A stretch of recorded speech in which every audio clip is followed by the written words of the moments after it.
Mari kita mulai dengan pendahuluan tentang Kitab Wahyu. Kitab Wahyu yang terpenting adalah ayat ke-1. Bunyinya demikian, inilah wahyu Yesus Kristus yang dikaruniakan Allah kepadanya supaya ditunjukkannya kepada hamba-hambanya apa yang harus segera terjadi. Dan oleh malaikatnya yang diutusnya, ia telah menyatakannya kepada hambanya Yohanes. Perhatikan kalimat pertama, inilah wahyu Yesus Kristus. Kitab Wahyu bukan tentang antikristus, yang terutama bukan tentang setan, iblis, bukan tentang kejadian-kejadian, fenomena-fenomena alam, bukan tentang semuanya itu, bahkan tentang surga dan neraka juga bukan yang terutama. Yang terutama hanya satu, simple saja. Menurut orang Kitab Wahyu susah? Tidak, sangat mudah. Inilah wahyu Yesus Kristus. Orang yang membaca kitab ini harus semakin dekat sama Tuhan, bukan semakin bingung dengan penafsiran. Orang yang membaca kitab Wahyu dan merenungkan firman-Nya harus semakin menjadikan Yesus Tuhan bagi dia setiap hari dalam segala keputusannya. Kalau kita membaca kitab ini dan menyelidiki kebenaran dengan hati yang benar, kita pasti menemukan Tuhan. Ada beberapa versi tentang pengangkatan gereja Tuhan di akhir zaman sebelum kedatangan Tuhan Yesus yang kedua kali. Versi yang pertama namanya pre-tribulasi, atau kita percaya bahwa gereja Tuhan akan diangkat sebelum dimunculkannya masa antikristus. Ada pula yang percaya dengan mid-tribulasi, atau mempercayai bahwa gereja Tuhan akan mengalami separuh masa antikristus, yaitu 3,5 tahun dari 7 tahun tersebut, lalu akan terjadi pengangkatan. Ada pula yang percaya dengan post-tribulasi, atau kita mengalami sepenuhnya 7 tahun, masa-masa yang sangat neraka sekali di atas muka bumi sebelum kedatangan Tuhan yang kedua kali.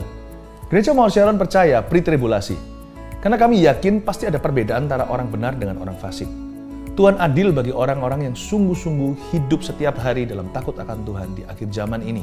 Mereka yang hidup dalam kebenaran pasti akan diluputkan. Bukan karena takut aniaya, karena aniaya sudah terjadi hari ini juga.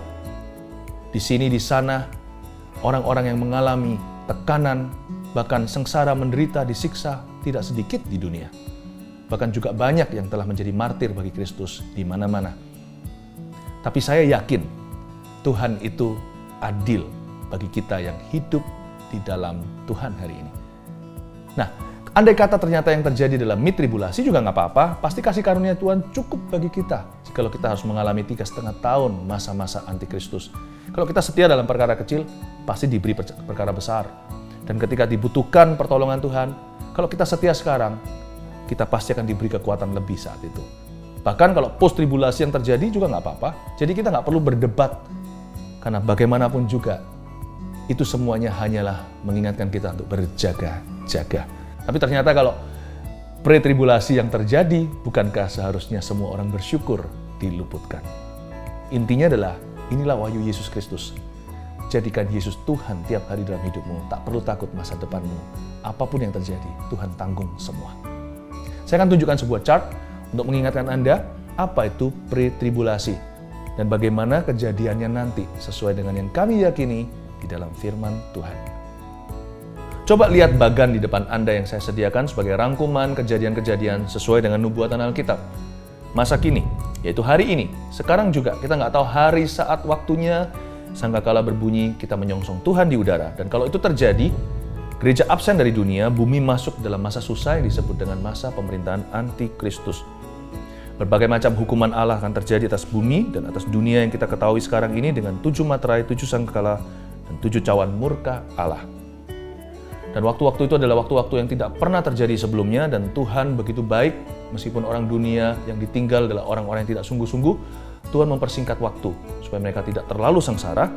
Maka Tuhan Yesus datang kedua kali ke atas muka bumi ini bersama dengan orang-orang kudus dan malaikat-malaikatnya, disongsong dengan peperangan oleh antikristus yang disebut dengan perang Harmagedon. Disitulah runtuh kerajaan antikristus. Iblis ditangkap, dirantai, dan dicampakkan ke dalam jurang maut, dikunci di sana selama 1000 tahun. Maka Kristus akan memerintah di bumi ini dalam sebuah milenium, kerajaan 1000 tahun, kerajaan damai, di mana anak kecil bisa bermain dengan ular tedung, bahkan dengan singa. Semua orang hidupnya yang ratusan tahun meninggal dunia disebut kena kutuk, artinya semua orang panjang umur dan sehat. Bumi masuk di dalam sebuah masa berkat. Dan saat itu martir-martir terutama yang memerintah dengan Tuhan. Tapi sekalipun orang diberkati, yang tidak semua mati di zaman antikristus. Mereka tertinggal, mereka mencicipi atau mengecap berkat Allah. Mereka nggak tentu bertobat hatinya. Sama dengan hari ini banyak orang yang ke gereja, lahir dari keluarga orang Kristen, dididik dalam takut akan Tuhan, tapi belum pernah mengambil keputusan. Karena itu Tuhan harus mengizinkan iblis dilepaskan sekali lagi di akhir 1000 tahun itu. Dan dia menyesatkan dan orang punya pilihan. Dan ketika itu sekali lagi seperti Adam dan Hawa, mereka memilih pohon pengetahuan atau pohon dosa tersebut. Terjadilah perang Gog dan Magog. Begitu banyak orang-orang di dunia ini sudah diberkati, mereka justru memberontak kepada Tuhan. Mereka nggak suka sama Kristus yang memerintah. Disitulah terjadi pemisahan antara kambing dan domba. Iblis dihukum dan dilemparkan oleh Tuhan ke dalam hukuman.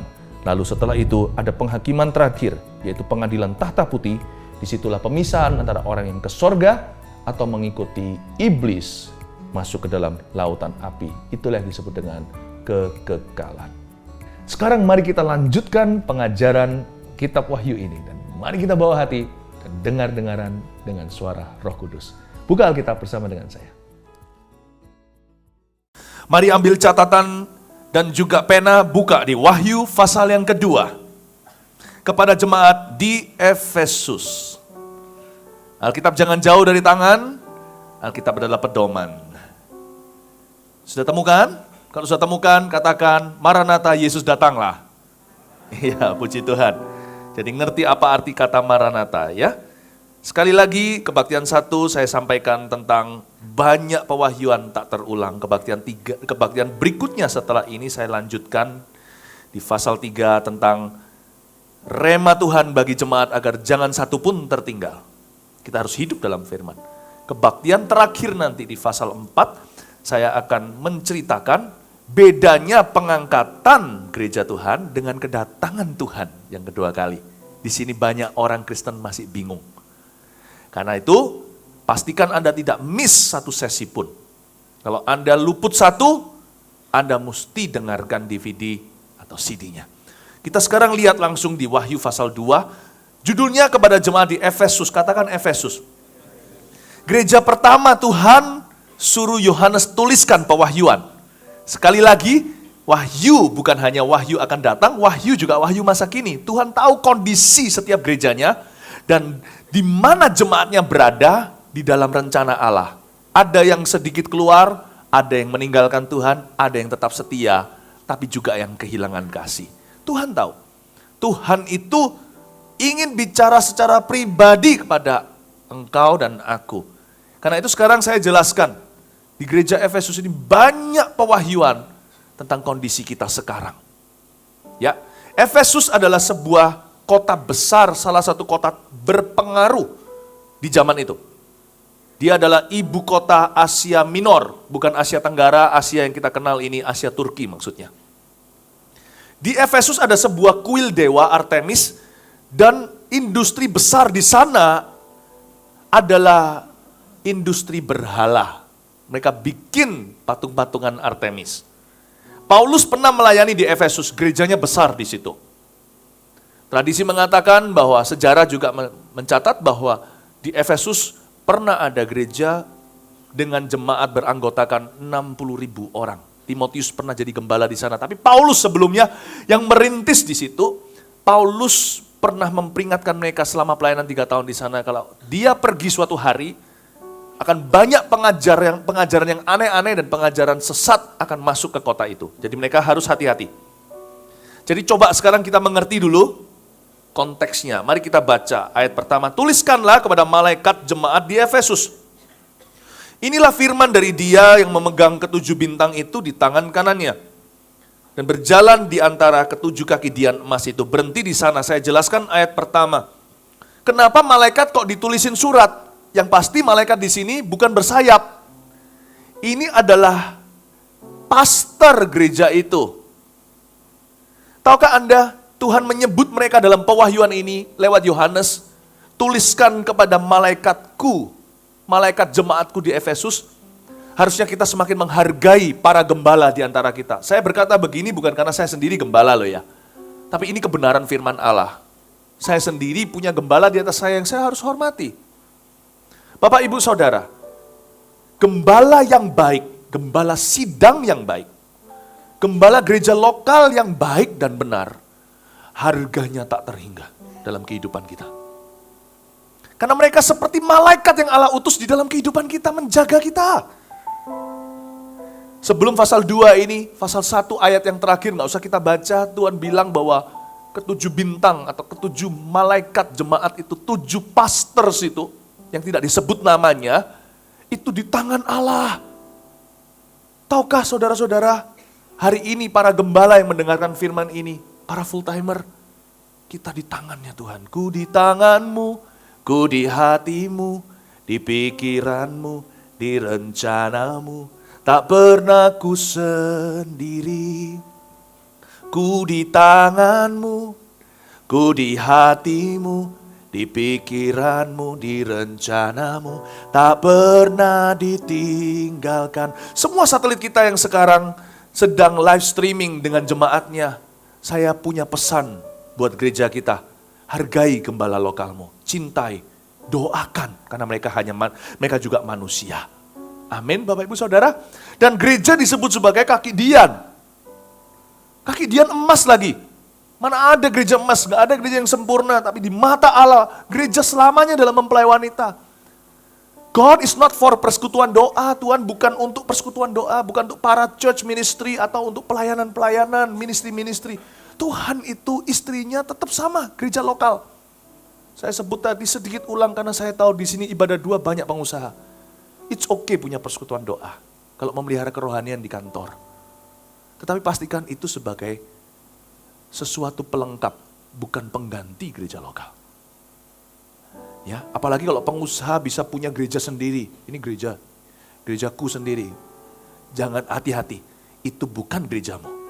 Itu persekutuan doa untuk memelihara kerohanian di tempat Anda kerja. Anda bukan bintang itu. Anda raja di bidangmu. Tetapi bintangnya tetap adalah gembala yang Tuhan telah bangkitkan atas hidupmu, berjaga atas jiwamu. Kaki dian emas adalah gereja lokal. 7 gereja lokal, bukan 7 persekutuan doa. 7 gereja lokal, bukan 7 ministry. Sekalipun gak sempurna, banyak cacat celah, gereja belum sempurna, tetap adalah istrinya Tuhan Yesus. Kita lihat ayat 2. Aku tahu segala pekerjaanmu, baik jerih payahmu maupun ketekunanmu. Aku tahu bahwa engkau tidak dapat sabar terhadap orang-orang jahat, bahwa engkau telah mencobai mereka yang menyebut dirinya rasul, tetapi yang sebenarnya enggak demikian, bahwa engkau telah mendapati mereka pendusta. Saya jelaskan sekali lagi di ayat 2 bahwa gereja Efesus adalah gereja is a large and unfortunately proud church. Ini setbacknya, saya bilang tadi gereja enggak sempurna kan, kita mulai nomor 1. Gereja Efesus sekalipun didirikan oleh Rasul Paulus, dia telah menjadi gereja yang besar, saya katakan 60.000 tadi. A large church, gereja yang gede, mega church, tapi sombong. Makanya Tuhan tegur, aku tahu pekerjaanmu sih. Jerih payahmu, ketekunanmu, aku tahu semua. Gereja ini mapan, bahkan profesional. Kalau Anda lihat gedungnya, segalanya, dari sana kita tahu bahwa gereja tidak boleh bergantung indah gedung. Gereja nggak boleh bergantung itu. Spiritnya itu lebih penting. DNA-nya, nilainya, itu segalanya. Gereja ini mapan profesional dan sibuk dengan berbagai pelayanan. Karena pada waktu Wahyu ditulis, gereja ini sudah usianya lama, udah puluhan tahun. Kita baru minggu lalu merayakan 25 tahun. Ulang tahun gereja Mawar Sharon tercinta. Ini gereja lebih tua. Karena waktu dituliskan Wahyu ini, gereja ini udah generasi keberapa, bukan generasi pendiri lagi, beberapa udah mati. Dan gereja ini pelayanannya banyak, variatif. Tapi satu hal, tapi jemaatnya cuek. Dingin kasihnya. Dan dikatakan di sana sekalipun mereka itu bisa sudah begitu mapan secara doktrin segala, mereka itu bisa tahu yang benar dari yang salah, tapi mereka itu gak berapi-api bagi Allah. Jadi ini gereja yang sudah gak sama seperti waktu didirikan. Pelayanan semakin mahir, semakin canggih, tetapi spirit mereka udah luntur. Ayat 3. Dan engkau tetap sabar dan menderita oleh karena namaku, dan engkau tidak mengenal lelah. Setia sih setia. Namun demikian kata Yesus, aku mencela engkau karena engkau telah meninggalkan kasihmu yang semula. Itu seperti ada nada khawatir di dalam suara Tuhan, bukan berarti Tuhan itu khawatir, tidak ya, jangan salah sangka. Tetapi Tuhan seperti concern dan prihatin. Kalau kalian seperti ini, jangan-jangan banyak yang imannya berguguran, waktu aku datang tidak ada yang siap. Jangan-jangan ini skenario gereja ini, dia didirikan oleh 5 gadis yang bijaksana, tapi diakhiri dengan 5 gadis yang bodoh. Engkau memulai dengan roh, mengakhiri dengan daging. Kalau kita lihat enggak usah dibuka deh, di Efesus 1, atau dibuka saja enggak apa-apa, munculin dengan cepat di sini ayat-ayat yang saya minta sebagai tambahan ayat. Efesus 1 ayat 15, ini komentar Paulus bagi generasi ke-1 gereja itu. Karena itu setelah aku mendengar tentang imanmu dalam Tuhan Yesus dan tentang kasihmu terhadap semua orang kudus. Berhenti di sana. Matikan. Ini adalah komentar pendirinya kepada generasi 1. Mengagumi kasih mereka yang berapi-api untuk Tuhan dan tulus bagi sesama. Luar biasa. Gak jaim-jaim orangnya. Kebaktian ini jangan sampai jaim-jaim loh ya. Gak jaga image cuma perhatikan diri sendiri. Tapi ternyata itu generasi pertama. Waktu ini ditulis, Paulus sudah meninggal dunia. Udah dipenggal kepala. Ini adalah wahyu yang ditulis sekarang oleh Yohanes kepada generasi kedua yang sudah gak sama semangatnya. Jangan luntur, katakan kanan kirinya, jangan luntur apimu. Ya, ayat 5. Sebab itu ingatlah betapa dalamnya engkau telah jatuh. Bertobatlah dan lakukan lagi apa yang semula engkau lakukan. Maksudnya disuruh melirik ke generasi pendiri. Lakukan lagi. Jangan semuanya sekarang senyum kanan kiri, tetapi sudah tidak ada passion, gairah lagi. Cuma melakukan pelayanan ibadah sekedar rutinitas. Jika tidak demikian kata Tuhan, aku akan datang kepadamu dan aku akan mengambil kaki dianmu dari tempatnya. Jikalau engkau tidak bertobat. Mengambil kaki dian pada tempatnya punya 2 makna. Yang ke-1, berarti Tuhan akan segera mengambil kuasa pengaruh gereja itu. Dengan kata lain, gereja itu cuma besar doang. Akan jadi tong kosong nyaring bunyinya. Jangan sampai itu terjadi pada gereja kita, karena kita ini gereja akhir zaman, gereja pengangkatan loh ya. Kita ini hanya nggak tahu aja kapan waktunya. Jadi jangan percaya orang yang klaim tahu Tuhan mau datang bulan September ini. Nggak ada September ini Tuhan mau datang, yang ada NYC. Karena saya nggak tahu Tuhan bisa datang besok. Ya, Bapak Ibu Saudara, kita nggak tahu waktunya. Yesus pun memilih tidak tahu supaya jangan memberi ruang kepada orang-orang yang klaim sembarangan, yang sok tahu. Tapi kita ini pasti sudah gereja akhir zaman karena waktunya semakin dekat. Bisa setiap saat. Kita ini gereja pengangkatan. Coba bilang kita ini gereja pengangkatan. Iya. Jadi nggak boleh kita itu luntur, nggak boleh. Jangan sampai kita, kalau gereja mula-mula begitu berpengaruh, berdampak buat kota, society, masyarakat, Antioquia itu didirikan bahkan oleh orang-orang pengusaha yang bersaksi. Luar biasa. Bayangin semua lapis jemaatnya, full timer sampai yang sekuler, semuanya berpengaruh. Jangan sampai gereja akhir zaman justru kedagingan. Nanti jangan-jangan di sorga lebih banyak orang Kristen dari gereja mula-mula daripada gereja akhir zaman. Yang kelihatannya sekarang marak gereja di Indonesia, di mana-mana jangan-jangan lalang semuanya, bukan gandum. Tuhan cari kualitas. Saya ngajarkan wahyu sekarang ini disuruh sama Roh Kudus karena untuk mencari kualitas itu. Bukan kuantitas semata-mata. Amin Bapak Ibu Saudara. Mengambil kuasa pengaruh dari sebuah gereja, dengan kata lain Tuhan berkata, aku tidak akan lagi sertai jemaatmu. Wah, jangan sampai terjadi di sini dalam nama Yesus. Aku tidak menyertai. Aku nggak mau nyertai kamu lagi, kata Tuhan pada gereja itu. Dari pendetanya nggak disertai sampai jemaatnya nggak disertai. Jangan sampai terjadi begitu. Malah sebaliknya, kita harus semakin tua semakin menjadi-jadi kalau bicara tentang usia gereja. Amin Bapak Ibu Saudara. Ya. Yang kedua, arti dari mengambil kaki dian dari tempatnya itu berarti tidak akan ada lagi mengambil gereja dari tempatnya. Artinya tidak akan ada lagi gereja di sana. Sungguhan loh, kalau sekarang Anda pergi ke Turki, Efesus itu di sana, Anda tidak akan menemukan sebuah gereja yang berapi-api lagi di sana. Dan gereja yang pernah didirikan Paulus ini, Sekalipun yang mendirikan Paulus, tidak ada KKN di kerajaan sorga. Anda sekarang ke sana, the church is no longer existent. Sedih saya, tapi perkataan Tuhan benar. Terjadi, peringatannya pun digenapi. Akhirnya, gereja Efesus ini tak ada lagi. Tidak ada di sana. Coba Anda naik pesawat, liburan lebaran ini, pergi ke Turki. Anda tidak akan menemukan gereja yang dimaksudkan di sini. No more. Oh Lord, janganlah gereja Mawar Sharon menjadi gereja no more suatu hari. Kita akan menjadi gereja yang menyongsong Tuhan di udara. Kebangunan rohaninya generasi after generasi semakin kuat. Amin Bapak Ibu Saudara.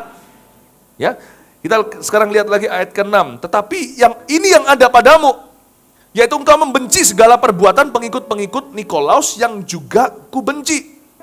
Saya itu kagum sama Tuhan. Tuhan ini lagi susah. Dia lagi tegur mempelai atau istrinya, gereja kesayangannya. Didirikan oleh rasul kesayangannya pula. Meskipun Tuhan menegur ya, kita para orang tua sedikit saya kasih pesan sponsor di sini. Pesan sponsor dari Tuhan. Kita sebagai orang tua itu jangan cuman bisa negor anak kita, lihat kelemahannya, kekurangan bahkan kesalahannya. Belajar dari Tuhan nih, di ayat 6 ini, Tuhan selalu cari-cari alasan untuk memuji anak-anaknya. Dia lagi cari, dia seperti suami yang selalu mencari alasan untuk memuji istrinya. Meskipun dikatakan gereja Efesus sudah jatuh begitu dalam, tapi Tuhan berkata, aku puji kamu. Engkau membenci segala perbuatan pengikut Nikolaus. Dalam menegur, Tuhan tetap ingat memuji. Saya senang sekali, saya belajar parenting dari Alkitab. Saya belajar gimana besarkan anak itu dari firman Tuhan. Ya, dan sekarang mari kita lihat pujian Tuhan apa terhadap gereja ini. Gereja ini membenci segala perbuatan pengikut Nikolaus. Nikolaus di sini siapa? Nikolaus di sini bukan merek sepatu. Nikolaus di sini adalah the Biliamites, atau mereka itu adalah pengikut Bileam. Bileam adalah seorang nabi yang naik keledai, lalu keledainya bicara sama dia itu loh. Bileam ini jahat sekali, bukan karena mengutuk Israel, nggak jadi. Tapi dia ajari kepada Balak untuk gimana caranya meracuni Israel dengan kompromi. Kalau mereka ini orang radikal, kamu hadapi mereka langsung muka dengan muka, hancurlah kamu raja. Caranya adalah racuni mereka. Kasih mereka ya kenikmatan seks. Buat mereka kompromi standar mereka, hancur sendiri dari dalam. Bileam ini jahat.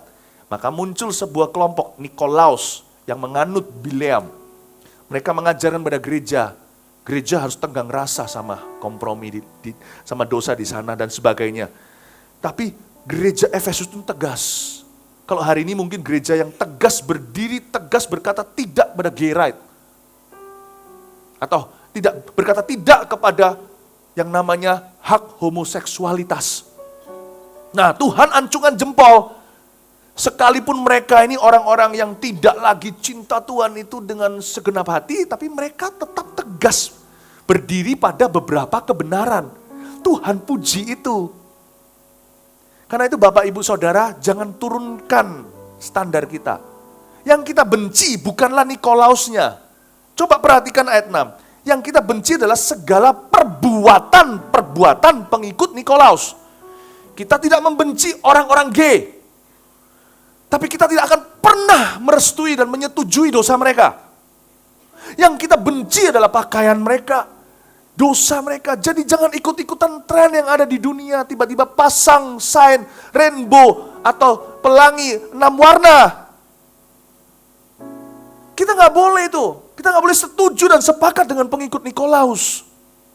Salah tetap adalah salah, benar adalah benar. Tidak boleh dicampur baurkan. Gereja harus tetap pada pendirian. Mau lihat akhlak bangsa itu seperti apa? Gampang. Ketika gereja memberkati ketika gereja mulai di dalam gereja memberkati pasangan homoseksual, sebentar lagi pemerintahnya ikutan. Gereja itulah ukurannya bangsa. Gereja harus tegas. Yang kita benci bukan pengikut Nikolausnya. Kita mau bantu mereka, pulihkan mereka, doakan mereka, layani mereka. Yang kita benci adalah perbuatan pengikut Nikolaus. Tuhan puji, gereja Efesus itu berpengaruh. 60.000. Jangan berkata 60.000 itu enggak cuma 60.000. Karena zaman dulu, satu kota metropolitan paling isinya 100.000. Kalau 100.000 seperti di Yerusalem aja. 100-200.000 lah ya.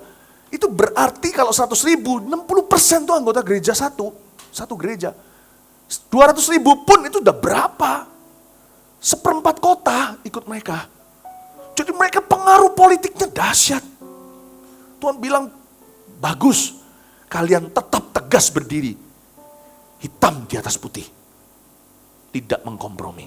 Ini dia. Jadi cepat ya. Saya izinkan sekarang keluarkan HP Anda kalau Anda ikut-ikutan rainbow 6 color, 6 warna, hapus sekarang dari PP Anda. Jangan, kalau nggak tahu, nggak apa-apa. Nggak usah tanya, sudah lupakan. Tidak usah pelangi-pelangian. Ngerti maksud saya ya? Kan barusan aja di Taiwan ada pestanya sampai kebakaran. Di Taipei lalu ada beberapa orang meninggal. Kita lanjutkan. Ayat 7. Siapa bertelinga hendaklah yang mendengarkan apa yang dikatakan roh kepada jemaat-jemaat. Apa yang dikatakan roh di sini itu, kata di sini itu spoken, artinya dikatakan fresh. Alkitab ini indah, ditulis 2000 tahun yang lalu atau ribuan tahun yang lalu. Tapi Tuhan bisa bicara seolah-olah baru ditulis sekarang. Di konteks kita. Ini sekarang Roh Kudus lagi bicara sama gereja Mawar Sharon. Di luar Mawar Sharon mungkin saya bukan rasul. Di Mawar Sharon saya harus bicara sebagai Bapak. Saya bicara sama Anda, catat baik-baik. Jangan ikut-ikutan. Jangan ikut-ikutan, berdiri tegas. Tapi jangan berhenti di sana. Cintai Tuhan dengan membara. Ya, ayat yang kata-kata berikutnya, barang siapa menang dia akan kuberi makan dari pohon kehidupan yang ada di taman Firdaus Allah.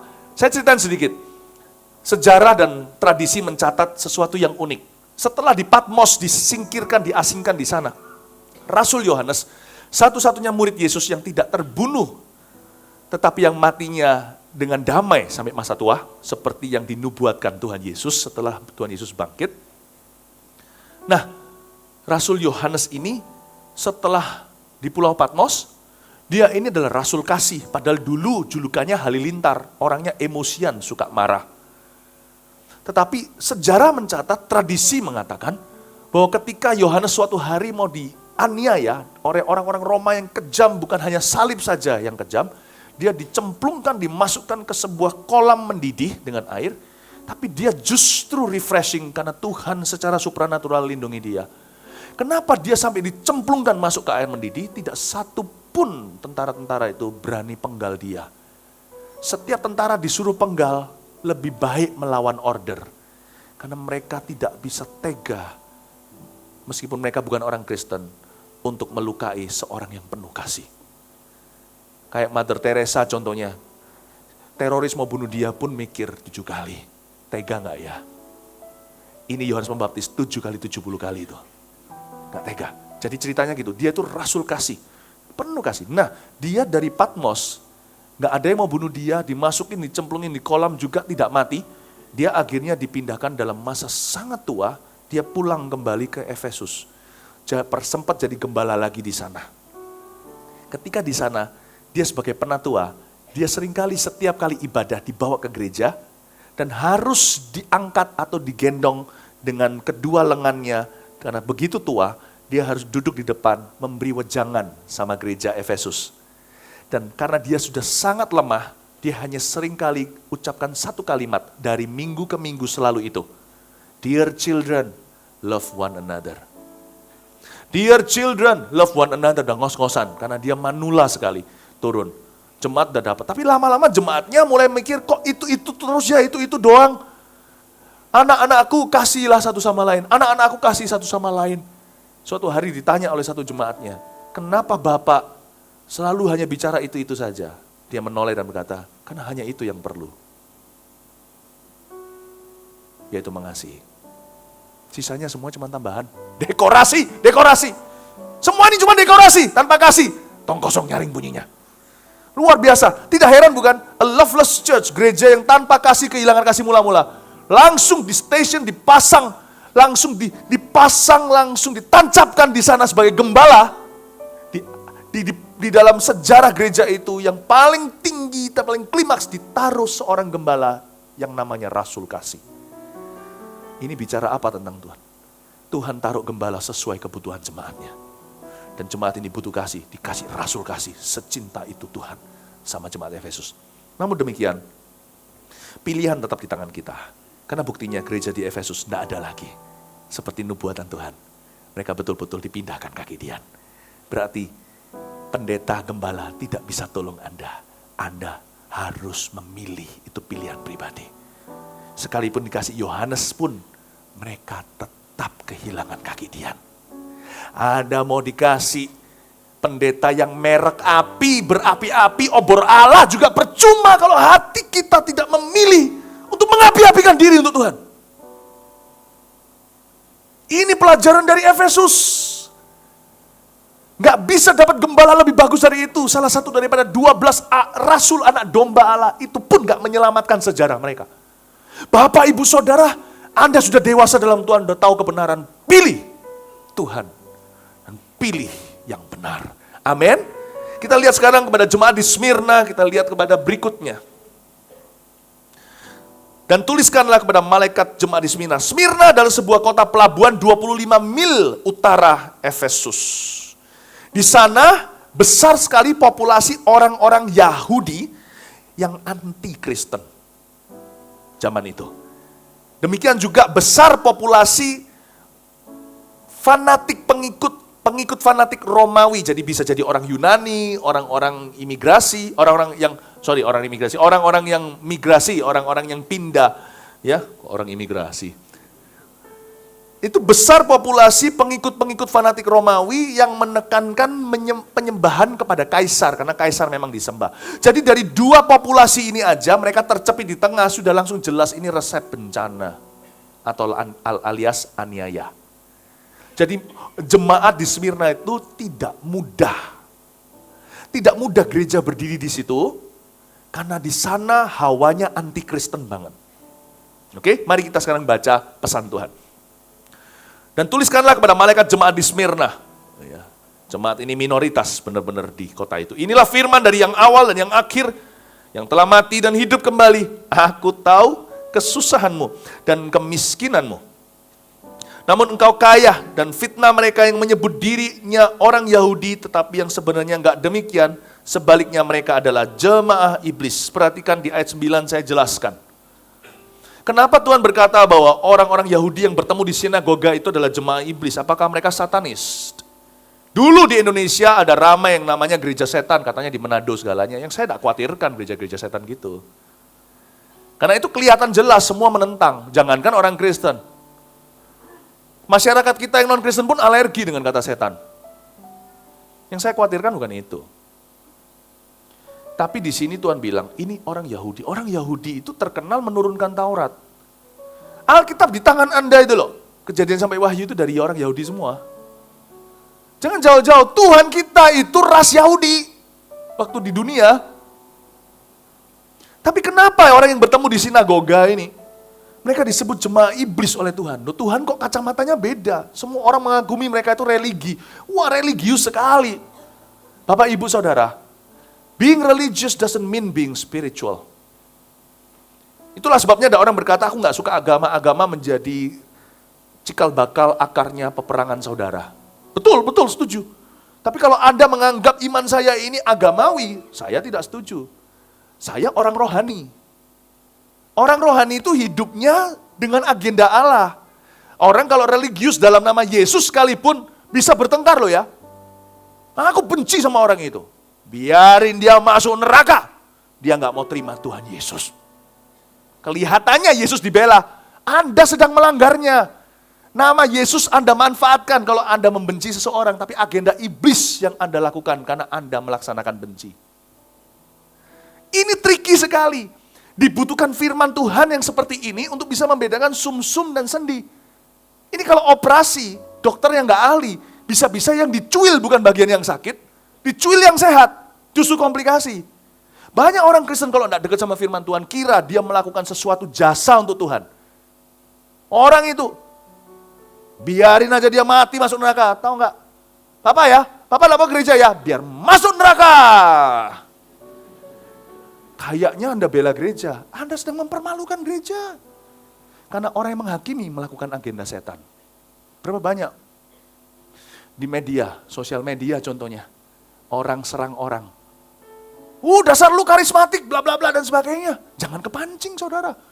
Sesat bahwa bisa benci kata-katanya itu luar biasa kasarnya. Bahkan tidak sedikit yang keluar kata-kata kotor dan binatang. Padahal orang Kristen serang orang Kristen. Kita kalau diserang yang karismatik, jangan ikut-ikut. Dasar memang, sana guguk ya. Anda nggak bela siapa-siapa, dua-dua kepancing masuk jurang. Tahukah Anda bahwa Anda bisa melakukan agenda setan tanpa Anda sengaja? Karena itu, kalau mau betul-betul hidup di akhir zaman sebagai anak Tuhan yang tulen, bercermin kebenaran, dengar-dengaran. Rohani tidak sama dengan religi. Bukan nafas ambisi religius, aku aniaya kamu karena kamu beda sama aku. Tetapi handle, sekalipun kita beda pendapat sama orang pun, kita lakukannya dengan lemah lembut, rendah hati, dan penuh kasih, tidak menghalalkan segala cara di dalam nama Tuhan. Amin Bapak Ibu dan Saudara. Ini yang disebut sama Tuhan. Mereka kelihatannya seperti sangat zealous atau sangat-sangat, kalau zeal itu apa? Zeal, sangat-sangat, mereka seolah-olah bersemangat untuk aku. Tapi agenda mereka adalah untuk membunuh. Mereka adalah jemaah iblis. Jadi kita bisa melakukan agenda setan tanpa jadi satanis. Beberapa di antara kita sudah dipakai setan kok untuk menjadi batu sandungan pada sekelilingnya. Udah dipakai. Kita gosip kanan kiri. Meskipun gosipnya, aku mau curah hati ya. Aku gak suka sama rekan pelayananku. Tahu diceritain satu sisi doang diceritain. Satu sisi saja. Wah, Anda sudah lakukan agenda iblis. Satu, orang yang Anda cerita itu tidak berkenaan dengan masalah itu. Dia tuh tidak bisa buat apa-apa selain Anda racuni. Lain cerita kalau dia pemimpinmu, dia bisa damaikan dan segalanya. Anda racuni kanan, racuni kiri. Dengan seperti itu, Anda gosip saja. Anda sudah lakukan agenda iblis kok, meskipun dalam nama pelayanan. Gampang kok, banyak satanis di gereja. Tanpa bergabung dengan gereja setan. Saya berkata sama Tuhan, jangan pakai hidupku untuk menjadi batu sandungan. Maksudnya, jangan izinkan hidupku untuk menjadi batu sandungan Tuhan. Jangan izinkan sekali-kali tanpa aku sengaja aku melaksanakan agenda setan. Saya selalu bercermin sama Tuhan dan berkata, Tuhan, tolong saya. Pakai hidup saya, penuhi saya dengan Roh Kudus, supaya jangan saya kedagingan. Di jemaat Smyrna, di jemaat Smyrna ada orang-orang yang seperti ini. Nah, di kota Smyrna maksudnya. Tapi puji Tuhan, jemaat Smyrna tidak ada yang begitu. Jadi ini jemaat yang patut kita contoh sebenarnya. Ini salah satu dari 7 jemaat yang dari salah satu dari 7 gereja yang patut kita contohi sebenarnya. Masih banyak hal baiknya. Tapi kasihan sih, mereka agak kasihan. Ayat 10 kita lihat ya. Tidak pernah dikatakan Tuhan di antara jemaat di Smyrna, di gereja Smyrna itu ada yang kayak begitu. Tuhan lagi tegur orang Yahudinya yang di luar gereja itu. Tetapi saya mengucap syukur. Tapi gereja ini juga meskipun setia, mereka mengalami aniaya. Kita lihat ayat 10. Jangan takut terhadap apa yang harus engkau derita, sesungguhnya iblis akan melemparkan beberapa orang dari antaramu ke dalam penjara. Supaya kamu dicobai dan kamu akan beroleh kesusahan selama 10 hari. Hendaklah engkau setia sampai mati, dan aku akan mengaruniakan kepadaku mahkota kehidupan. Ini gereja cukup susah, jemaatnya banyak aniaya. Jadi jangan pernah kita menilai, menghakimi orang lain yang menderita dan mengatakan Allah sedang mengutuki mereka. Anda kalau mau menilai pohon itu dari buahnya, lihat buah-buah rohnya. Jangan cepat-cepat kita mengambil konklusi bahwa orang kaya itu selalu diberkati. Nggak tentu loh. Ada orang yang sungguh-sungguh sama Tuhan, tapi belum sukses pekerjaannya. Ada orang yang kaya raya dan berkata kanan kiri, berkata aku diberkati Tuhan. Tapi simpenannya ada 2. Anda mau lihat pohon, mau tahu itu semangka bukan, lihat buahnya. Semangka atau jeruk bisa kelihatan menghasilkan apa pohon itu. Ya, jadi jangan pernah kita mengatakan pada orang, oh orang itu dikutuki Tuhan. Siapa tahu dia Ayub, Allah justru berkenan sama dia. Jangan murahan di dalam kita mengambil kesimpulan. Dan jemaat ini setia, namun mereka menderita loh. Ini jemaat saya kagum ini, Smyrna ini. Tuhan gak banyak bilang tentang kegerakan, kebangunan rohani mereka, tapi Tuhan bilang mereka setia nih. Di Smyrna dulu, di zaman itu sering terjadi semacam olimpik. Tidak heran di sini Tuhan pakai bahasa yang mereka mengerti, yang sangat dekat dengan kondisi kota itu. Makanya Tuhan pakai kata-kata di akhir ayat 10 itu, siapa yang setia sampai mati, aku akan mengaruniakan kepadanya mahkota kehidupan. Khususnya di bidang atletik, selalu diadakan di Smyrna. Jadi yang menang dikasih mahkota. Zaman sekarang piala atau medali emas. Dulu mahkota, karena di zaman Roma. Mungkin Anda pernah lihat gambar-gambarnya yang seperti kaisar gitu loh. Yang seperti kaisar yang ada daunnya. Semacam itu juara-juara Olimpik dulu. Tuhan bilang sama mereka, kamu setia aja, mahkota kehidupanmu dari aku. Aku sekarang kelihatannya seperti seolah-olah engkau tidak mendapatkan ganjaran timbalan yang adil saat ini karena imanmu yang sungguh-sungguh. Tapi tenanglah, aku tidak melupakanmu. Aku pasti memberi upah kepada setiap orang sesuai perbuatannya. Kalau nggak di sini, ya di sana. Jadi Tuhan kasih kata mahkota kehidupan.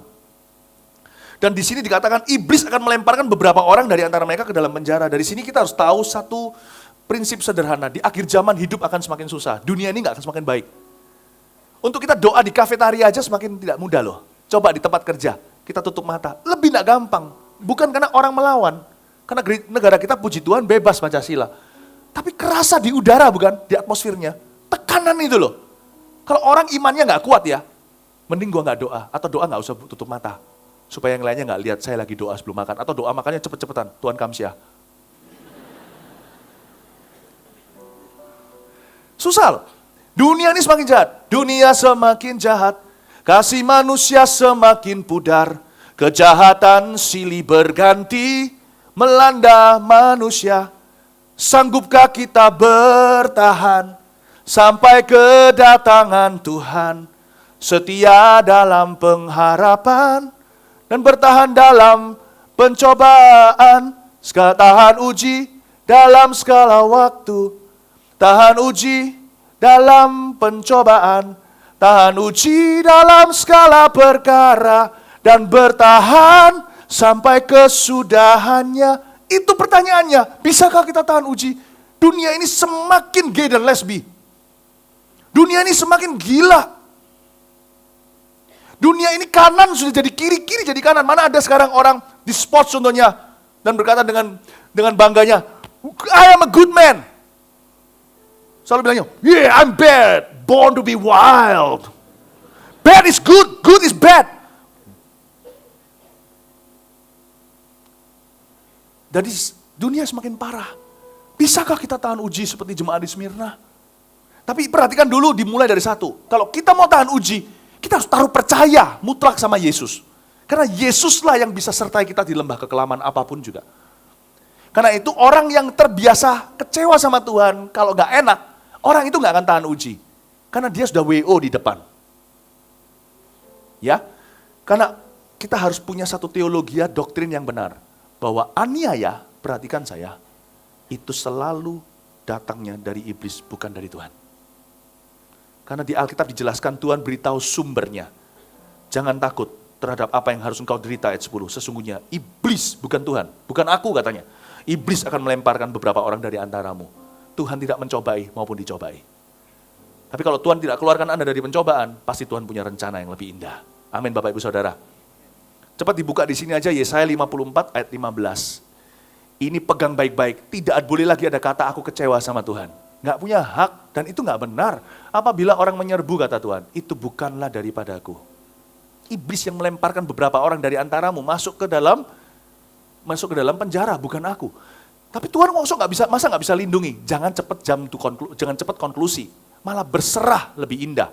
Siapapun yang menyerbu engkau, ini janji Tuhan, ia akan rebah melawan engkau. Katakan amin. Matikan ini, sekarang saya jelaskan tentang masalah, karena jemaat Smyrna tertekan, sama dengan gereja perjanjian baru. Zaman ini saudara, mau hidup benar sama Tuhan itu susah. Tambah hari, tambah tahun, tambah susah. Bener loh. Makanya kita tuh harus doain anak-anak kita. Anak-anak kita itu menghadapi dunia yang lebih kejam daripada zaman papa-papa kita. Papa mama kita. Kita harus doakan, semakin susah. Makanya Alkitab mengatakan barang siapa mau hidup benar sama Tuhan, pasti ngalami aniaya. Pasti. Ya. Tapi saya jelaskan sesuatu, ini indah sekali. Dalam kehidupan anak-anak Tuhan. Masalah itu punya batasnya. Masalah punya apa? Coba perhatikan ayat 10 lagi dikatakan di situ, iblis akan melemparkan beberapa orang dari antaramu ke dalam penjara supaya kamu dicobai. Dan perhatikan ini, kamu akan beroleh kesusahan selama 10 hari. Saya tidak tahu di sini ini 10 hari ada jemaatnya yang dipenjarain atau pendetanya mungkin langsung diciduk, masukin penjara di Smyrna. Selama 10 hari beneran, lalu nggak diproses lagi kasusnya, atau ini simbolis saja. Intinya di sini prinsipnya yang kita bisa pelajari dan petik. Masalah di dalam kehidupan anak-anak Tuhan ada batasnya.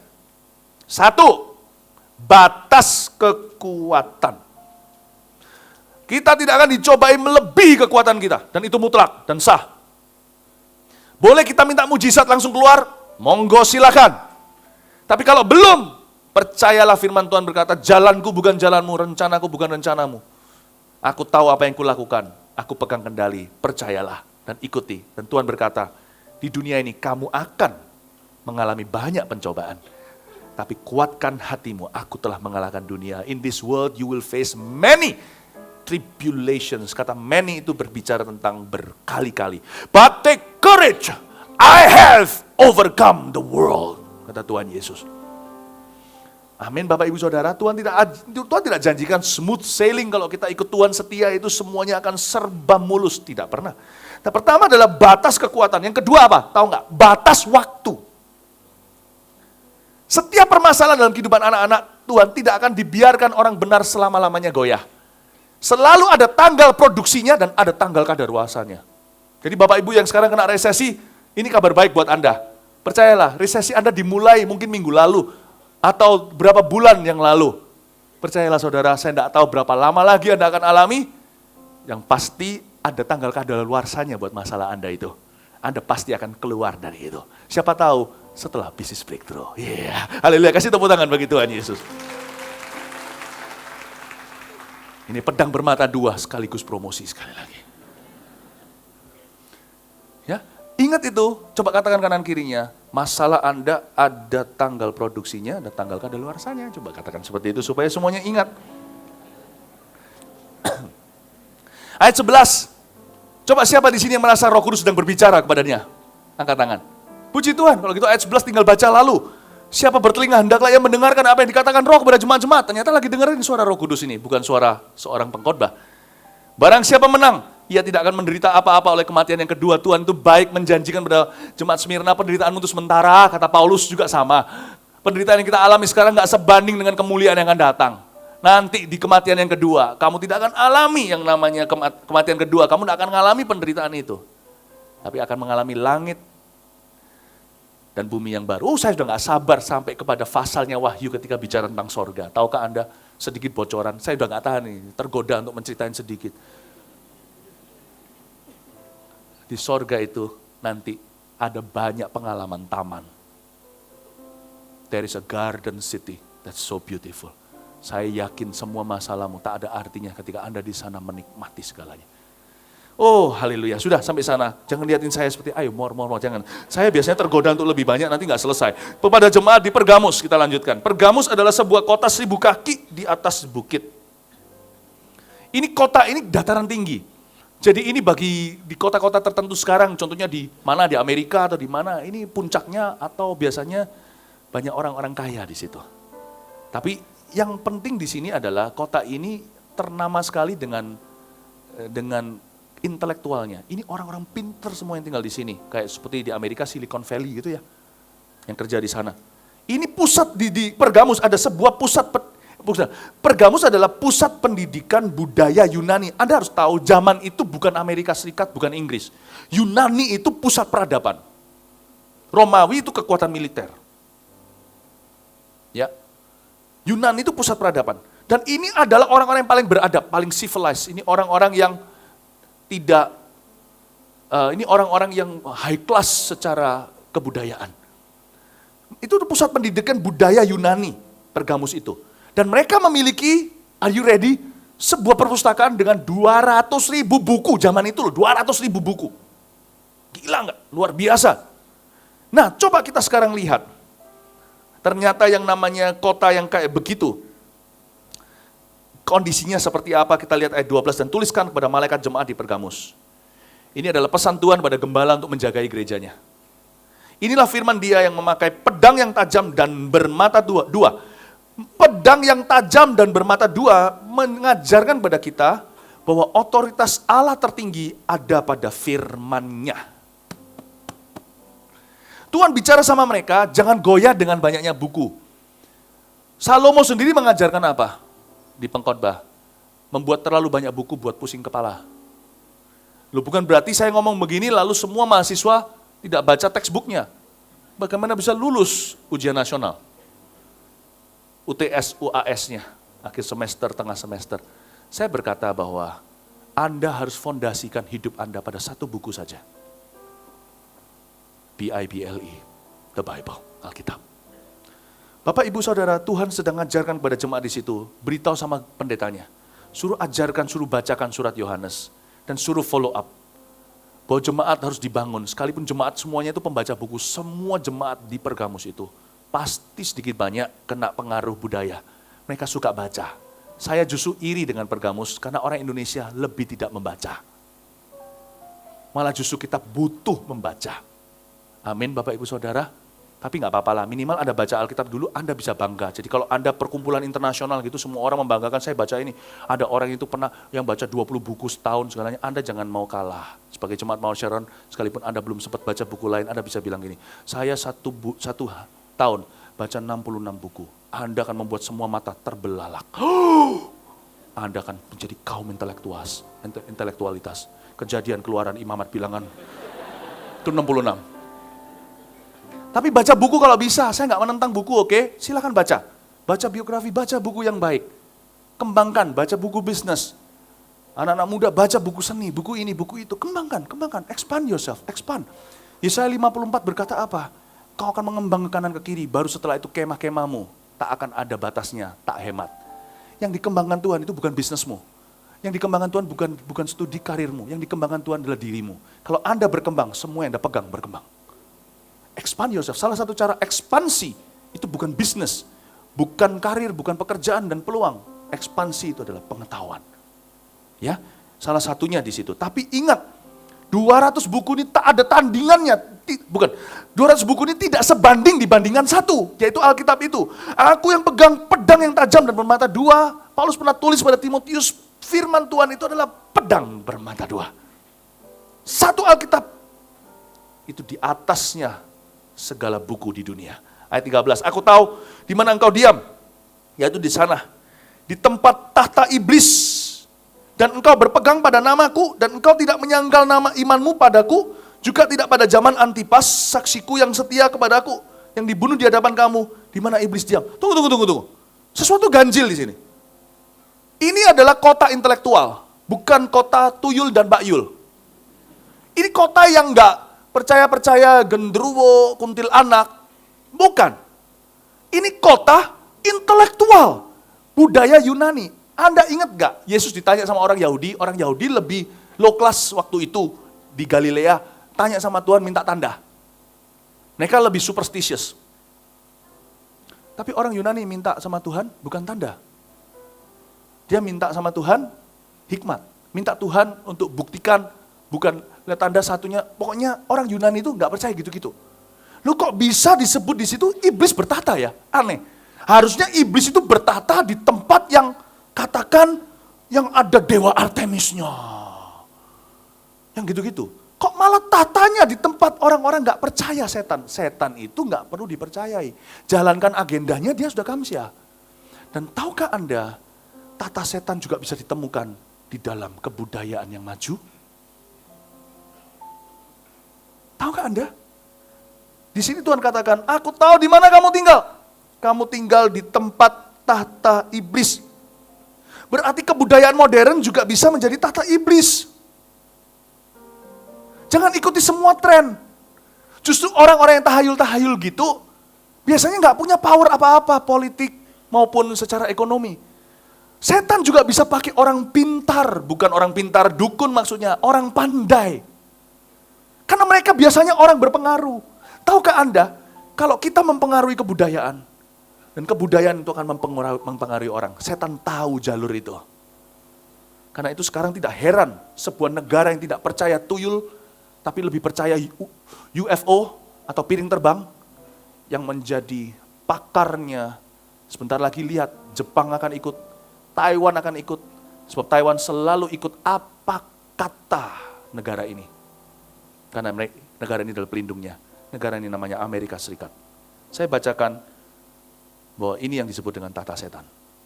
Ya, saya dan ini adalah seorang yang menulisnya bernama John Bevere. Mungkin Anda tahu John Bevere, penulis buku, orang yang pandai, rohani, cinta Tuhan. Dia sedih. Saya tidak berkata bahwa di Amerika semua buruk. Mungkin ada 7.000 orang yang tidak mencium kaki Baal. Tidak semua gereja parah. Ada hamba-hamba Tuhan yang tulus, yang sejati di sana. Tapi perhatikan kata-katanya, ini adalah seruan seorang Lot di Gomorrah yang selalu sedih melihat kondisi kotanya.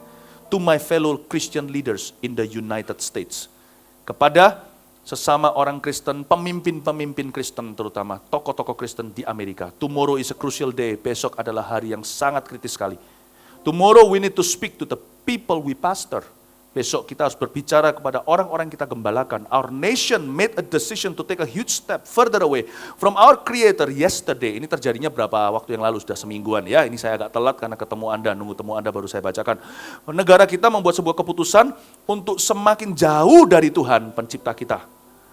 Ya, God spoke through the prophet Isaiah, for the leaders of my people, the Lord's watchmen, his shepherds, are like silent watchdogs that give no warning when danger comes. Tuhan berbicara kepada Nabi Yesaya seperti ini. Karena pemimpin umatku, penjaga-penjaga menara, para gembala, mereka seperti anjing yang diam saja, tidak memberikan peringatan ketika bahaya datang. It saddens my heart to see what our government leaders have done. Saya sangat sedih melihat apa yang pemerintah kita telah lakukan. But what is heartbreaking is the responses so many Christians are posting on their social media. Tapi yang lebih parah dari itu, yang membuat saya jauh lebih sedih, adalah respon orang-orang Kristen di sosial media mereka. Many are saying, love wins. Banyak berkata, ya, kasih menang. Anda tahu, ini bicara tentang gay right itu. How can believers in Jesus say this? Bagaimana orang-orang benar di dalam Yesus, orang-orang percaya dalam Yesus mengatakan ini? One reason is that they've not been properly warned. Salah satu alasan adalah karena mereka tidak pernah diajari, tidak pernah diperingatkan. Paul the apostle states, don't you realize that those who do wrong will not inherit the kingdom of God? Don't fool yourself. Those who indulge in sexual sin, or who worship idols, or commit adultery, or practice homosexuality, or are thieves, or greedy people, or drunkards, or are abusive, or cheat people, none of these will inherit the kingdom of God. Karena Paulus sendiri berkata dengan sangat jelas, tidakkah kau sadari bahwa orang-orang yang berbuat dosa secara sengaja tidak akan masuk kerajaan Allah? Jangan menipu dirimu sendiri. Orang-orang yang yang terlibat dalam dosa imoralitas seksual, yang menyembah berhala, mereka yang berzina, mereka yang melakukan perbuatan-perbuatan homoseksual, mereka yang adalah pencuri, orang yang serakah, pemabuk, orang yang melecehkan orang lain, orang-orang yang menipu sesamanya, orang-orang yang tidak akan menerima kerajaan Allah itu. We should tell our people to love all mankind. Kita harus memberitahu kepada umat yang kita pimpin bahwa kita memang harus mencintai semua orang. But to hate the sin that ensnares them. Tapi kita harus mengajarkan kepada umat Tuhan yang kita pimpin untuk membenci dosa dan perbuatan mereka. And keeps them from truly knowing our wonderful Jesus. Apa yang menghalangi mereka untuk bisa mengenal kebenaran dan kasih Yesus. Don't be silent tomorrow. Jangan diam besok. Speak the truth in love. Sampaikan kebenaran dalam kasih. Jangan pasang rinbu-rinbuan itu ya, Gereja Mawar Sharon. Jangan ikut-ikutan. Karena sekarang itu susah. Kalau kita bicara seperti ini, dibilang kita tidak berbelas kasih. Langsung tidak populer. Bahkan beberapa artis Kristen pun ikut-ikutan berkata love wins. Karena kenapa? Kalau enggak, rating mereka turun.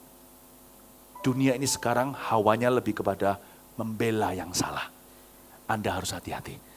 Amin Bapak Ibu Saudara. Apa yang kita pelajari dari Pergamus ini? Ternyata kebudayaan modern itu jangan ikut-ikutan semua tren, uji segala sesuatu dengan firman Allah. Ternyata setan bisa bertata di apa yang kelihatannya tak ada tahayul intelektual belaka.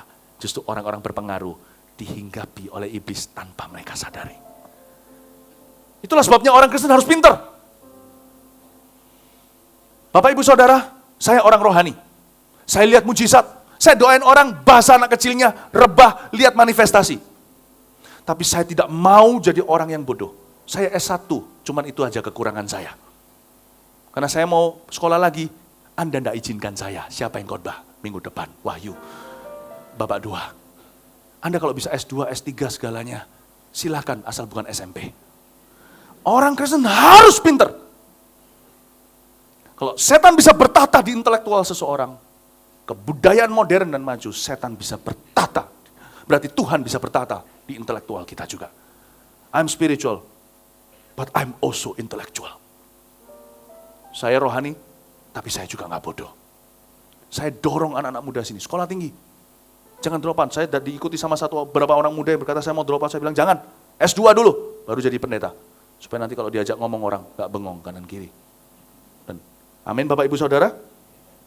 Kita lanjutkan. Lanjut ya, ayat yang keberapa nih? Ayat 14.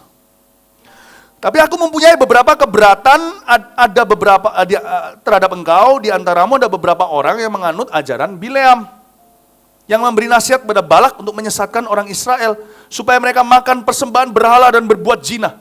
Demikian juga ada padamu orang-orang yang berpegang kepada ajaran pengikut Nikolaus, sebab itu bertobatlah, jika tidak demikian aku akan segera datang kepadamu dan aku akan memerangi mereka dengan pedang yang di mulutku ini. Ayat 14-16 disebut di sini ada orang-orang yang menganut ajaran Bileam, yaitu pengikut Nikolaus. Ini mereka sebenarnya dua tipe orang yang disebut di sini adalah dari satu kemah yang sama. Bileam, saya sebut panjang lebar di kebaktian sebelumnya. Saya singkat saja di sini. Bileam adalah nabi yang mengajarkan kepada Balak, raja yang benci Israel, gimana racuni orang Israel lewat kompromi. Ya, jadi intinya ini adalah pengajaran kompromi. Jadi pesan Tuhan bagi kita di ayat 14-16 sebagai gereja dan umat Tuhan orang kudus di akhir zaman, jangan kompromi atau menjadi liberal hanya karena tekanan untuk berpikiran terbuka.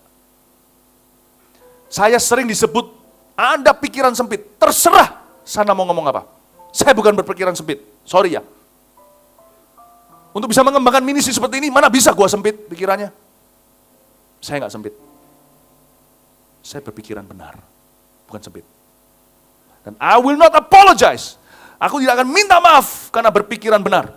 Sekalipun orang bilang itu konservatif, sempit, tidak berwawasan, yang lebar. Terserah, saya tidak akan jadi liberal karena tekanan dan popularitas. Nah, lebih baik saya benar mati sendirian sama Tuhan daripada salah, populer, dan masuk neraka. Ayat 17, siapa bertelinga, hendaklah ia mendengarkan apa yang dikatakan roh kepada jemaat-jemaat. Barang siapa menang, kepadanya akan kuberikan dari mana yang tersembunyi, dan aku akan mengaruniakan kepadanya batu putih yang di atasnya tertulis nama baru yang gak diketahui oleh siapapun selain oleh yang menerimanya. Singkat saja, saya gak akan jelaskan panjang lebar karena ini misteri Allah. Di ayat 17, saya melihat semacam kartu prioritas di sorga dengan pin. Bisakah Anda melihat batu putih di situ? Siapa bilang itu batu tebal? Itu pasti lempengan atau apa saya nggak tahu. Semacam kartu prioritas. Ternyata di sorga itu juga ada privilege ya. Nama baru yang tidak diketahui oleh siapapun itu seperti kita bayar, dikasih dan berkata, Bapak sudah ada pinnya. Hanya saya yang tahu, yang punya kartu itu. Saya mau beritahu di sini Tuhan berkata, kamu jangan kompromi. Kamu nggak populer di dunia nggak apa-apa. Kamu akan privilege di atas sana. Kamu jangan kompromi. Ketika aku datang setelah kamu kuangkat, atau kalau belum diangkat meninggal dunia duluan, engkau akan bersama dengan aku. Dan sekarang engkau mungkin dianiaya, mungkin engkau sekarang dibilang sama orang-orang yang pikirannya sempit segala, nanti kau akan dimuliakan. Amin Bapak Ibu, ngomong kanan kirinya, lakon menang belakang. Kita bagian terakhir, gereja yang terakhir, kepada jemaat di Tiatira. Oke, Tiatira adalah kota industri yang sekuler. Di sana terkenal sekali dengan juga salah satu industri yang terkenal di situ adalah industri dyeing industry. Dyeing itu apa? Kayak ngecat apa? Anda ingat nggak? Ada satu orang yang Paulus tobatkan waktu itu di Filipi. namanya Lydia dari Tiatira. Dia adalah seorang pengusaha kain ungu. Jadi ini kota industri.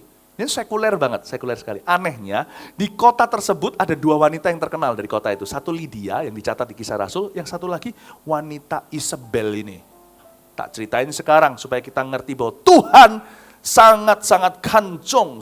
Tuhan sangat-sangat menekankan kekudusan. Dan Tuhan itu nggak bisa dikibulin, dibohongin kalau ada sesuatu amoralitas di dalam gereja atau dalam hidup kita.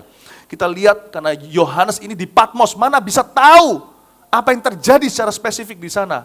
Karena zaman itu nggak ada internet, ada pun pasti diblok, tidak bisa masuk oleh pemerintah. Karena itu untuk tahanan yang diasingkan. Kita lihat ayat 18. Dan tuliskan kepada malaikat jemaat di Tiatira. Tuhan ngomong langsung kepada pendeta gereja Tiatira. Inilah firman Allah yang matanya bagaikan nyala api, kakinya bagaikan tembakau. Dengan kata lain, ini ayat ini kalau dibentuk, dijelaskan dalam gerak-gerik begini. Anda akan lihat ya, inilah firman Allah, anak Allah yang matanya bagaikan nyala api. Coba lihat saya. Ini matikan di sini supaya yang live streaming juga bisa lihat. Ya, ini ayatnya gini loh, Tuhan bilang gini. I see you. I know what you do this summer. Aku tahu. Lihat lagi ya biar lebih jelas. Ini maksudnya, Tuhan itu beritahu sama mereka, aku melihat apa yang terjadi. Dengan ditulis oleh seorang yang tua renta, yang bermil-mil jauhnya sendirian, tidak ada hubungan, tidak ngerti keadaan gereja, dia bisa tahu aja harusnya seluruh gereja gemetar dan takut. Ternyata Tuhan pasang CCTV di mana-mana. CCTV surgawi. Apa yang Tuhan katakan? Nyala api, artinya dia marah. Aku tahu segala pekerjaanmu, baik kasihmu maupun imanmu. No problem itu. Bagus semuanya, baik pelayananmu mau ketekunanmu, senang semuanya, lanjutkan. Aku tahu bahwa pekerjaanmu yang terakhir lebih banyak daripada yang pertama. So what? Bagus sekali, tapi so what kalau lebih banyak? Yang Tuhan cari itu kekudusan. Tahukah Anda, alasan mengapa orang ditinggal? 2 orang jalan seladang, 2 orang tidur seranjang. 1 diangkat, yang lain ditinggal. Mau tahu? What separates them both? Apa yang memisahkan mereka berdua? Holiness. Holiness is heaven's early bird. Kekudusan adalah privilege surgawi untuk pengangkatan. Makanya Tuhan berkata, aku akan membuat pemisahan antara orang benar dan orang fasik. Bedanya fasik dan kafir, di mana kafir itu tidak punya agama. Fasik itu mengaku beragama, hidupnya bertolak belakangan. Kristen di bibir saja, kelakuan tidak. Dan Tuhan berkata seperti ini, ayat 20. Tetapi aku mencela engkau karena engkau membiarkan wanita Isabel yang menyebut dirinya nabiah mengajar dan menyesatkan hamba-hambaku supaya berbuat zina dan makan persembahan-persembahan berhala. Hah? Ada wanita yang menyebut dirinya nabiah ngajar dan menyesatkan orang. Dan aku telah memberikan dia waktu untuk bertobat, tapi ia tidak mau bertobat dari zinanya. Lihatlah, aku akan melemparkan dia ke atas ranjang orang sakit. Dan mereka yang berbuat zina dengan dia akan kulemparkan ke dalam kesukaran besar, jika mereka tidak bertobat dan perbuatan-perbuatan perempuan itu. Dari perbuatan-perbuatan perempuan itu. Dan anak-anaknya akan kumatikan. Dan semua jemaat akan mengetahui bahwa akulah yang menguji batin dan hati orang. Dan bahwa aku akan membalaskan kepada kamu. Setiap orang menurut perbuatannya. Perhatikan pada saya. Perhatikan saya sekarang. Saya jelaskan apa maksudnya. Di Tiatira. Entah ini adalah seorang pengkhotbah tamu, seorang wanita yang sering diundang di gereja itu, atau salah satu leader mereka, salah satu pemimpin mereka, yang punya karunia mengajar, berkhotbah, dan bernubuat. Bayangin, saya ngajar gini pun saya gemetar. Tuhan bilang gini, hidupnya pengkhotbah itu gak benar. Wanita ini, entah pengkhotbah tamu seperti yang saya katakan, entah salah satu pemimpin mereka yang berkarunia mengajar, tidur sama beberapa laki-laki di gereja itu. Dan itu secret loh ya. Karena Tuhan bilang aku kasih dia waktu untuk bertobat. Berarti wanita ini sudah dikasih waktu untuk ngaku. Nggak ngaku-ngaku nih. Nggak mengaku. Ya. Dan juga tidak bertobat tentunya. Meninggalkan perbuatannya. Dan Tuhan berkata, kenapa kau izinkan? Karena itu kita berdoa. Setiap orang yang berkhotbah di atas mimbar Mawar Sharon dan semua satelitnya. Harus pengkhotbah-pengkhotbah yang betul-betul selektif. Sekali-kali kita mungkin bisa kebobolan sekali sedikit-sedikit, tapi sekali kita tahu sesuatu, demi Anda jemaat, kami tidak akan mengundang mereka. Siapa yang berkhotbah di sini, ini bukan show. Ini adalah impartasi roh. Harus hati-hati. Baik itu adalah guest speakers, pengkhotbah tamu, atau in-house speakers, atau pembicara dari dalam rumah sendiri seperti saya, kita harus jaga hidup, karena kita dinilai oleh Tuhan, ada mata yang melihat kita. Nggak benar itu kata Tuhan. Kenapa diundang terus? Nggak benar itu. Kenapa kok diizinkan terus ngajar? Yang ditegur pendetanya dulu, malaikat jemaat Tiatira. Dan Tuhan bilang sesuatu, aku kasih waktu dia nggak mau bertobat, maka akan terjadi sebagai berikut. Tuhan sudah peringatkan. Dan tentunya tidak ada lagi ayat yang menunjukkan apa yang terjadi setelah itu, tapi kita percaya Tuhan true atau Tuhan genapi firman-Nya. Mau tahu apa yang terjadi? Tuhan berkata bahwa orang-orang yang tidur sama dia, atau yang menutup-nutupi dosanya, yang tahu, orang-orang itu akan masuk di kesukaran besar. Tidak ada kematian di sini, karena orang-orang itu salahnya second degree. Yang tidur sama wanita itu juga akan masuk kesukaran besar. Jadi ada beberapa masalah, didoakan pendeta nggak mempan. Karena harus pertobatan. Karena itu sebagai hamba Tuhan, kita harus peka. Ada orang datang, tolong doakan bisnis saya. Kadang-kadang, kita tenggingkan dalam nama Yesus roh kemiskinan, bla bla bla. Nggak tentu, siapa tahu Tuhan memang buat dia bocan. Tuhan yang bangkrutkan dia. Jadi jangan tengging. Kita harus bedain roh dulu. Bisa-bisa memang Tuhan marah sama orang ini. Mereka datang ke pendeta cuma mau disimsalabim. Atau mendapatkan pembenaran dosa mereka. Pendeta ini loh, doain aku, setuju sama aku. Kita harus hati-hati tumpang tangan, jangan terseret ke dosa orang. Bapak ibu saudara tahu nggak? Mereka masuk ke kesukaran besar kata Tuhan. Dan yang lebih ngeri, wanita ini ternyata sudah menikah atau janda, saya tidak tahu, tapi punya anak. Anak-anaknya akan mati semua. Jadi di sini, ini ya bukan ancaman kosongan kalau Tuhan yang bicara. Saya sebut ini sebagai ranjang pesakitan. Beberapa orang, Tuhan yang melemparkan ke ranjang sakit. Tuhan yang melemparkan. Mau kita doain sampai kita tumpang tangan, sampai tumpang kaki pun nggak ada gunanya. Kecuali orang itu bertobat. Tahukah Anda, ada beberapa hal tidak bisa disembuhkan dengan karunia, kesembuhan dan iman. Tapi harus dengan pengakuan. Dan saya beritahu sifat kutuk sebagai berikut. Menjalar dan menurun. Jadi hati-hati. Jangan berani-berani kita sama Tuhan. Sifat kutuk itu menjalar. Orang yang nggak kena menutup-nutupi, juga kena juga. Jadi hati-hati kalau sebelum Anda bela orang menanggung orang lain. Anda lihat dulu kasus seseorang tuh, kalau digosip sesuatu kalau tidak berkenan dengan Anda, jaga hati deh. Ngomong aja, jangan bicara sama saya. Cuman Anda cuma lihat separuh cerita, separuhnya lagi kan Anda nggak dengar. Jangan cepat percaya, karena Anda harus ingat, perhatikan, kutuk itu menjalar. Seperti wabah menular. Seperti MERS, SARS, itu lebih bahaya. Karena MERS dan SARS hanya fisik, kutuk kekal. Dan menurun. Hari ini kalau ada seorang pria yang masih punya simpanan, bapak-bapak yang saya sebut ini, cepat bertobat. Karena anak-anak Anda, apalagi perempuan juga sama yang sekarang zaman emansipasi wanita karena Kartini. Selingkuh di sana-sini. Anda punya anak kan? Kalau bapak-bapak Anda punya anak perempuan, apalagi. Anda, sudah, titik, saya nggak lanjutin. Kalau demi cinta anak aja lah tinggalin dosa, jangan demi cinta Tuhan nggak apa-apa. Anda harus tahu kutuk itu turun. Turun. Tapi kita bisa patahkan kalau kita hidup benar sekarang, kalau dari atas, kalau kita innocent, kita punya pilihan, kita harus lawan. Kita lanjutkan, saya udah mau selesai. Sampai ayat mana nih? Ayat 24. Tetapi kepada kamu, yaitu orang lain di Tiatira yang tidak mengikuti ajaran itu dan yang tidak menyelidiki apa yang mereka sebut seluk-beluk iblis kepada kamu, aku berkata, aku nggak mau menanggungkan beban lain kepadamu, tapi yang ada padamu peganglah itu sampai aku datang. Dan barang siapa menang, melakukan pekerjaanku sampai kesudahannya, kepadanya akan kukaruniakan kuasa atas bangsa-bangsa, dan ia akan memerintah mereka dengan tongkat besi, mereka akan diremukkan seperti tembikar tukang periuk, sama seperti yang kuterima dari Bapa, dan kepadanya akan kukaruniakan bintang timur. Wow, itu banyak sekali yang dikatakan di sana, upah baik di sorga maupun di dunia. Saya jadi ingat Mazmur 24, nggak usah dibuka. Siapa yang bisa naik ke gunung Tuhan? Siapa yang bisa punya keberanian mengajar anak? Siapa yang bisa punya otoritas bicara sama orang? Orang yang hidupnya benar sama Tuhan.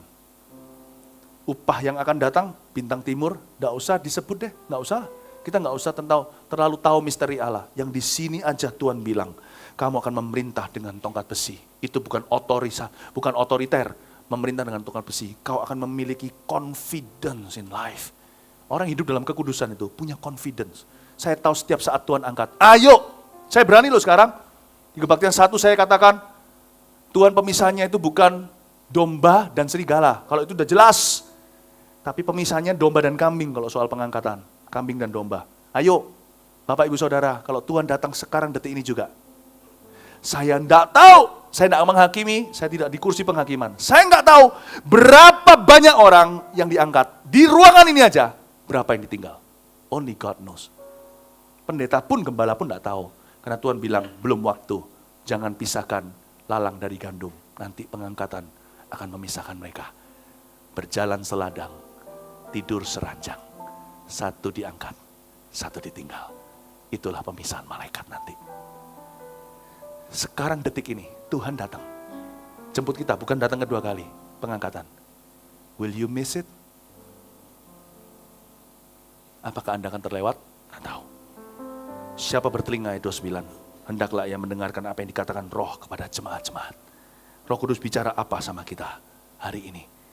Tuhan bicara sama kita untuk kita siap ketika pengangkatan. Bapak Ibu, ada di sini yang masih mengambil lari orang punya uang, barang 5.000 rupiah saja, jangan tidur malam ini, kembaliin. Ada yang bawa 500 juta, lalu setelah itu keluar lari ke Jakarta, dari Surabaya maksudnya orangnya, bukan berarti yang di Jakarta semua pelarian, bukan, ini ada GP Jakarta nih. Siapa tahu yang dari Jakarta pindah lari ke Surabaya. Anda lari, buka bisnis, dan nanti ketika bisnis Anda diberkati, mungkin ada pendeta-pendeta yang innocent, yang nggak ngerti, polos-polos, lugu-lugu, Anda undang, lalu doain bisnis Anda, lalu Anda seolah-olah 5 roti 2 ikan, jadi 5.000 orang, banyak sekali berhasil. Jangan berkata, hahaha. Lihat tanda ini, tertebuslah uang tipuanku itu. No. Ada Tuhan belum tutup buku dengan Anda. Jangan pernah kira berkat materi itu adalah bukti perkenanan Allah. Anda akan kecele nanti.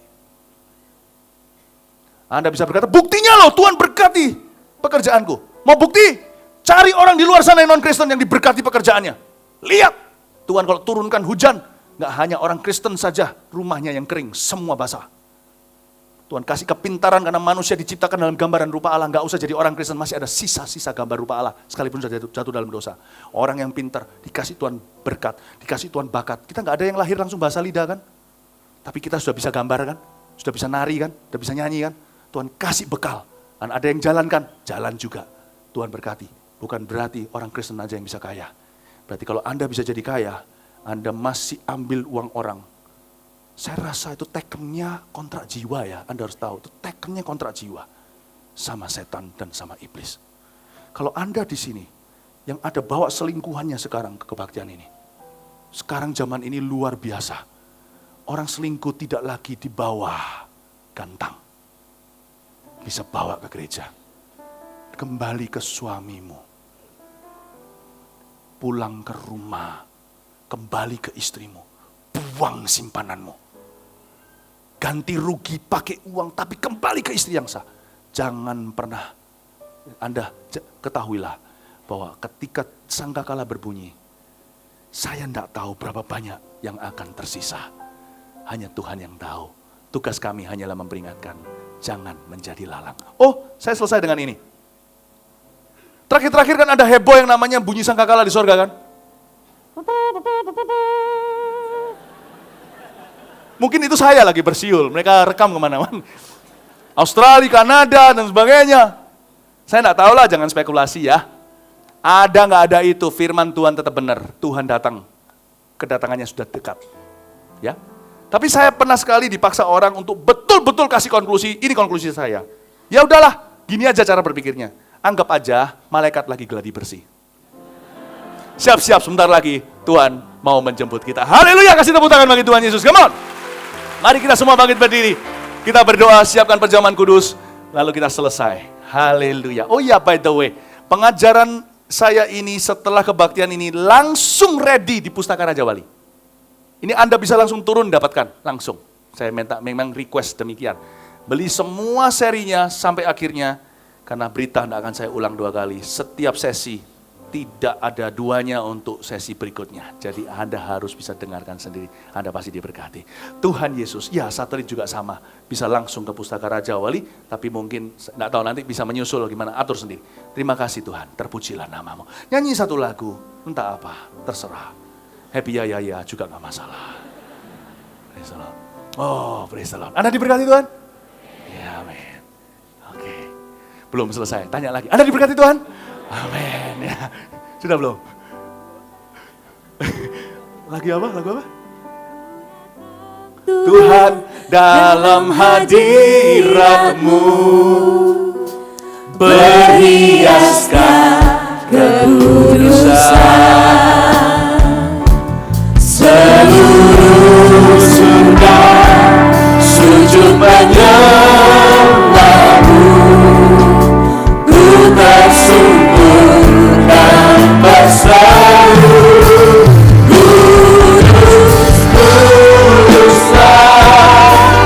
Kuduslah Tuhan, Allah semesta alam.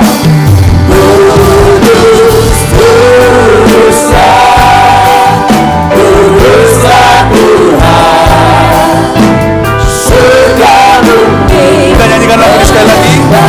Saya minta perjamuan kudus mulai dibagikan. Ku datang Tuhan dalam hadirat-Mu, berhiaskan kekudusan.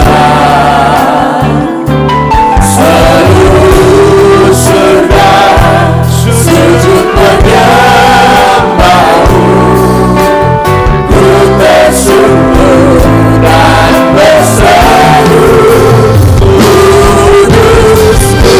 Kuduslah Tuhan, Allah semesta alam.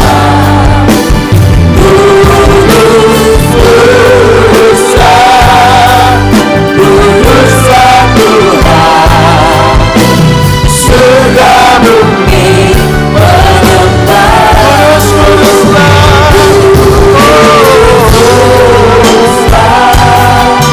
Kuduslah Tuhan, Allah semesta alam. Allah semesta alam.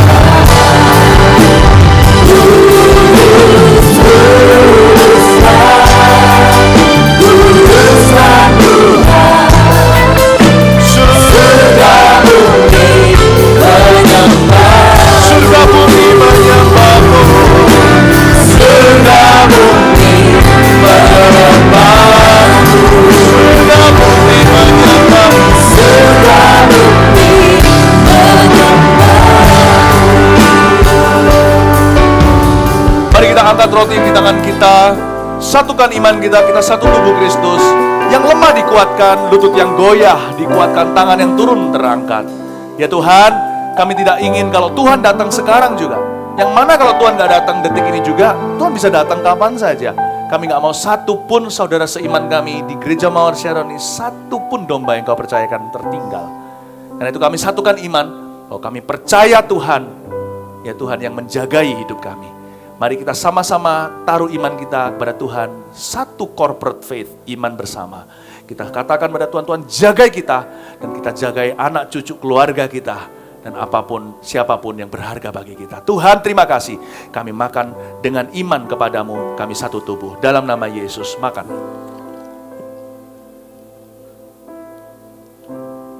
Tidak ada yang sempurna, bukan? Kalau kita bicara tentang sempurna, gak ada yang merasa layak untuk diangkat Tuhan kalau Tuhan datang sekarang. Tapi darah yang mahal itu ditujukan supaya kita hidup tiap hari bercermin. Tiap hari kita hidup in daily repentance. Tidak tiap hari hidup dalam pertobatan tiap hari. Bukan berarti demi masuk surga lagi maksudnya, tapi untuk menjaga relationship atau hubungan dengan Allah. Tuhan, ampuni kami kalau kami dari waktu ke waktu salah. Kami tidak ragu sekali seseorang itu percaya pada Tuhan. Aku yakin itu gak main-main. Tapi jaga-jaga kalau ada di antara kami yang menyimpan dosa. Kami sudah nek-nek sebenarnya di hati, kepingin lepas tapi gak bisa. Beri kami kemampuan Tuhan. Barang siapa di sini yang menyimpan suatu dosa lebih dari satu hari, dan itu sudah menjadi kebiasaan buruk, simpanan segala, menjadi pelarian, cepat minta maaf. Ketika ambil perjamuan ini jangan main-main. Alkitab mengajarkan orang yang main-main ambil perjamuan kudus itu akan menuai sendiri akibatnya. Saya tidak ngancam, ini semua firman Allah. Tapi kalau Anda sekalipun ada di sini orang yang berdosa, yang nyimpen lama dosanya, tapi kalau mengambil perjamuan ini ditemplah oleh Roh Kudus dan berkata, Tuhan, ketika ini aku teguk, minuman ini masuk ke dalam leher dan ke dalam tubuhku, aku mengambil keputusan untuk berbalik kepada Tuhan. Seperti Lazarus, seperti Sakeus, siapa yang kutipu, ku kembalikan berkali-kali lipat kalau perlu. Aku akan melakukan tindakan real, tindakan nyata untuk berbalik dan meninggalkan dosa. Tolong aku ya Tuhan. Mungkin pertobatannya sekarang, tapi proses pertobatannya mungkin cukup lama. Aku harus kembalikan ini dan itu. Aku akan telepon orang yang telah aku bawa lari uangnya. Sorry, aku akan kembalikan dalam 3 tahun karena besar jumlahnya. Tapi kembalikan beneran, sungguhan. Beriku kekuatan untuk jalani perjalanan pertobatan. Aku tahu Tuhan akan kembalikan segalanya. Tuhan, aku ambil ini untuk mengakui dosaku. Kalau ada orang yang kayak begitu, cepat ngomong sama Tuhan. Ampuni aku akan tinggalkan simpananku setelah ini. Ampuni aku akan pulang ke rumah. Ampuni aku tidak memberontak lagi sama orang tua. Mulai buat pengakuan sama Tuhan.